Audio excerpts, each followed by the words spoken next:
ரீசென்ட்டா நடந்த ஒரு இன்டர்வியூல சல்மான் கான் ஒரு விஷயத்த சொல்லியிருப்பாரு. அதாவது, நாங்க Tamil cinema, Telugu cinema, Kannada cinema, மலையாள சினிமாலேருந்து வர படங்கள இங்க பார்க்குறோம், இங்க செலிப்ரேட் பண்றோம். ஆனா, இங்கேருந்து எங்களோட படங்கள அங்க பார்க்க மாட்டாங்க.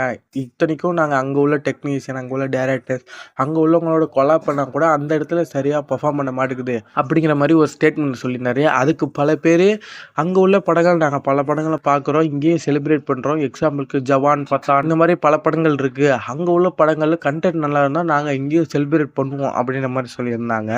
ஸோ இத பேஸா வச்சு இங்க ரிலீஸ் ஆன அதாவது இந்த இண்டஸ்ட்ரியில நம்ம இண்டஸ்ட்ரியில ரிலீஸ் ஆன சின்ன படங்கள் அன்எக்ஸ்பெக்டடா ஒரு பெரிய பிளாக் பஸ்டரா இருக்கும். ஒரு பெரிய ஹிட்டா இருக்கும். அண்ட் சில படங்கள் ரொம்பவே நல்ல படங்களா இருக்கும். அது சடனா ஃபிளாப்பா இருக்கும். ஸோ இந்த மாதிரியான விஷயங்கள இந்த வீடியோல டீட்டெயிலா பார்த்துடலாம். ஃபர்ஸ்ட் சின்ன படங்கள், அதாவது நம்ம யாருக்குமே தெரியாது. அப்படி ஒரு படம் வருதுன்னு இருந்தாலும் அதுக்கு மார்க்கெட்டிங் பண்ணி இது அவ்வளோ பஸ்லாம் பெர்ஃபார்ம் பண்ணுது. நல்ல படமா இருந்தா ஓரளவு பெர்ஃபார்ம் பண்ணும் அப்படின்னு நம்ம நினைச்சிருப்போம். ஆனா நம்ம எதிர்பார்த்ததோட பல மடங்கு பெஸ்ட் பெர்ஃபார்மன்ஸே அது கொடுத்துருக்கோம்.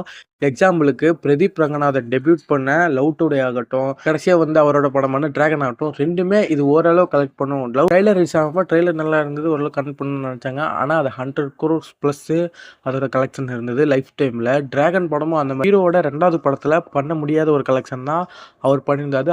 அது வந்து ஒரு ரெக்கார்ட் கலெக்ஷன் சொல்லலாம். இந்த மாதிரியான பல படங்கள் இருக்கு. குட் நைட் ஆகட்டும், கும்பஸ்தன், சித்தா இந்த மாதிரியான பல படங்கள் நம்ம எதிர்பார்த்திருக்க மாட்டோம். இந்த படம் இவ்வளவுதான் லிமிட் ஒரு கெஸ் வச்சிருந்தாலும் அதை விட அந்த படம் நல்லா பெர்ஃபார்ம் பண்ணும். காரணம் அந்த படம் நல்லா இருந்ததுனால மட்டுமே அதை அவ்வளவு கலெக்ட் பண்ணியிருக்கோம். இது இல்லாம இன்னொரு வகை இருக்கு. படம் ரிலீஸ் ஆகும்போது அது அட்ட ஃபிளாப் ஆயிடும். அதுக்கப்புறம் அந்த படத்தை வேற லெவல்ல செலிப்ரேட் பண்ணுவாங்க. எக்ஸாம்பிளுக்கு கமல் சாரோட பல படங்கள் இருக்கு. அதே மாதிரி தான் அன்பே சிவமும். அன்பே சிவம்லாம் அப்ப சுத்தமா ஓடல. சுந்தர் சி அந்த படத்தை டைரக்ட் பண்ணாரு அப்படின்னு இப்ப பல பேரால் கேட்கப்பட்டாலும் அப்போதைக்கு அது யாருமே ஒரு முக்கியமான படம் தான் செல்வராகவனோட 1000ல் ஒருவன். அப்போதைக்கு ஃப்ரெஷ்ஷா இருந்த கார்த்திக்கு 2 வருஷம் ஒரே படத்துல நடிச்சு அந்த படம் ரிலீஸ் ஆகி சுத்தமா ஓடல. 1000ல் ஒருவன் டீம்ல உள்ள எல்லாருக்குமே அது ஒரு பெரிய டிசாஸ்டர்னே சொல்லலாம். இருந்தாலும் அதுக்கப்புறம் அவங்க சில படங்கள் பண்ணி மேல வந்திருந்தாலும் செல்வராகவனுக்கு இன்னைக்கு வரைக்கும் அது ஒரு பெஸ்ட் படமாவே இருந்தாலும் அதுக்கப்புறம் அதை கண்டினியூ பண்றதுக்கு அவராலே முடியல. இந்த மாதிரியான சினிமாக்களும் நம்ம ஊர்ல உண்டு. அதாவது ரிலீஸ் ஆகும்போது ஃப்ளாப் ஆகிடும். அதுக்கப்புறம் நம்ம செலிப்ரேட் 2 டைப் இல்லாமல் 3வது ஒரு டைப் இருக்குது. அதாவது அந்த படம் வரதே தெரியாது, ரொம்பவே அண்டர் ரேட்டடாக இருக்கும்.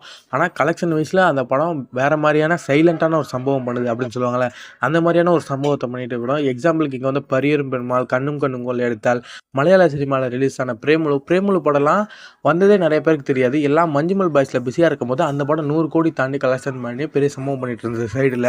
ஸோ இந்த மாதிரியான விஷயங்கள் இங்கே நடக்கும். அதாவது ஒரு படம் நல்ல படமாக இருந்தால் அந்த படத்துக்கான எல்லா அங்கீகாரமும் இங்கே கண்டிப்பாக கிடைக்கும்.